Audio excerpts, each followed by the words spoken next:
किसी आवाम के बारे में तो ये परसेप्शन बनाने की कोशिश करें थिएटर। तो हमें अपने रंगमंच में भी संवाद करने की ताकत होनी चाहिए। जो जमीन की सच्चाई है, सच्चाई को सच्चाई के रूप में नहीं रख सकते हम, अभी भी नहीं रख सकते होंगे, लेकिन उसके बहुत सारे कहने के तरीके हैं। उसको घूंघट के ओढ़ा के कहा जा सकता है। मुझे चाहूंगा कि फिर कभी आऊंगा तो मैं सिर्फ थिएटर लोक संस्कृति के बीच कुछ दिन बिताना। चुनौतियों की चिंता नहीं करें सब दोस्तों, चुनौतियां आएगी और चुनौतियां जीवन में जरूरी था। बिना कभी बैठी थी तब मैं कमीर साहब कब बुलाएं हमको, हम तो बेसब्री से इंतजार कर। शुक्रिया रमेश सर। बात छेड़िए राजस्थान और कश्मीर की। अहमियत में ये बात लाना चाहता हूँ कि यहाँ फेस्टिवल हुए और दोनों फेस्टिवल्स में राजस्थान से, और पहला नाटक जो राजस्थानी लैंग्वेज में ही था टैगोर हॉल में किया गया, और दूसरा नाटक उसी टोली ने रोबर्ट टेक सिंह। और मुझे लगता है कि ये रिश्ता हमेशा की बिना का मालू जी को वो अपना तारुफ दें और वक्त।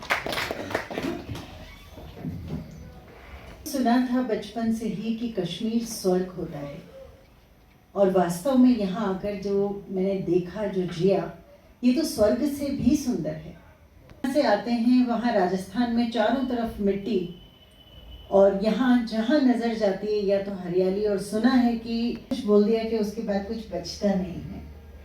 लेकिन हाँ, मैं सबसे पहला धन्यवाद आप सभी को देना चाहूँगी कि आप लोगों ने वक्त निकाला और इतने कम समय में आप सब यहाँ पर, कि वो जहाँ भी जाते हैं उनको ये रहता है कि वहाँ के स्थानीय कलाकारों से मिलें। अब तो एक हमेशा उनका इंटरेक्शन का रहता है, और ये उनका मंजूर अहमद मीर साहब ने, तो मैं उनको बहुत धन्यवाद देना चाहूँ। आप यहाँ जो सब विराजे हैं वो सब मुझे नाटक किए हैं, कुछ रेडियो नाटक किए हैं, लेकिन हाँ, मैंने 500 से ज़्यादा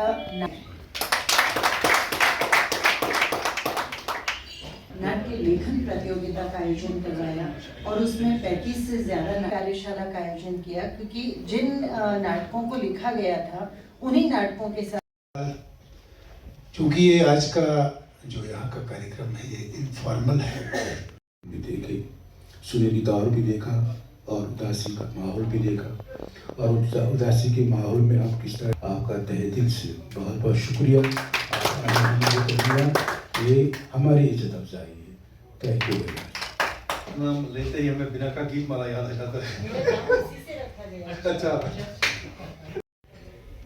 दिल की गमी गहराइयों से जनाब बरोना साहब, रमेश बरोना साहब, मिस्टर बेनेका जी और हमारे करीबी साथी की जहाँ बात चली तो कुछ और बात करूँगा। हम यहाँ जब सेमिनार वगैरह कुछ भी करते थे थिएटर को लेके या टेलीविजन कुछ भी रेडियो को लेके, तो लोगों को यहाँ पे अपने बात, ये था मैं तब, वो था मैं तब, टॉपिक पे बात नहीं करेंगे, जिस पे सेमिनार मुकर्रर करना चाहिए, उसका टॉपिक रखना चाहिए। मैं एक थिएटर एक्टिविस्ट हूँ, कश्मीर से बिलोंग करता हूँ, और आज हमारा यहाँ एक इंटरेक्शन सेशन है। हमारे बाहर से राजस्थान से 2 रंगकर्मी आए हैं, मिस्टर रमेश बोरा और मिसेस बिनाका जी। ये दोनों वहाँ के जो संगीत नाटक एकेडमी है उसके अध्यक्ष रहे हैं, और बोरा जी चूँकि पॉलिटिक्स में भी गए हैं, लेकिन हमने उनको बहैसियत एक पॉलिटिकल लीडर यहाँ नहीं लाया है, बल्कि एक रंगकर्मी की हैसियत से इस प्रोग्राम में उन्होंने शिरकत की। और हमारे इस प्रोग्राम का सिर्फ एक ही मकसद है कि हमारे रंग कर्मियों को पता चले कि हमारा थिएटर कहाँ पहुँचा है और कश्मीर का थिएटर कहाँ पे है।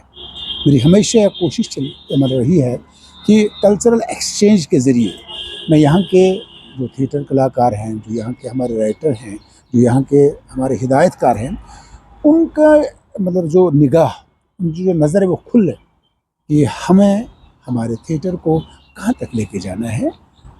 और ये अभी आजकल जो हमारे थिएटर की स्थिति बनी हुई है, जो इसका हाल है, इस हाल को सुधारने के लिए हमें क्या क्या कदम उठाने चाहिए।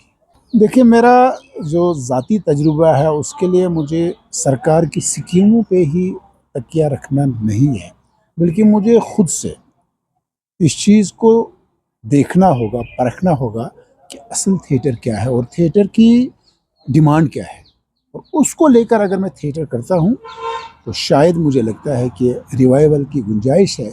वरना आजकल जो ये थिएटर है, मुझे लगता है कि ये एक एडवर्टाइजिंग एजेंसी की तरह काम कर रहे हैं।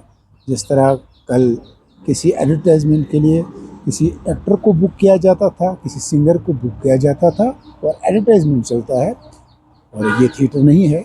इस थिएटर से बाहर निकलने के लिए हमें यहाँ के हालात, यहाँ के आसपास का माहौल, उसको लेकर काम करना होगा ताकि रिवाइवल ऑफ थिएटर हो सके। यूथ को माइल करने के लिए देखिए, सबसे पहले बात यह है कि उन लोगों को हम ये चीज़ समझाने में कामयाब हों कि थिएटर क्या है, असल थिएटर क्या है।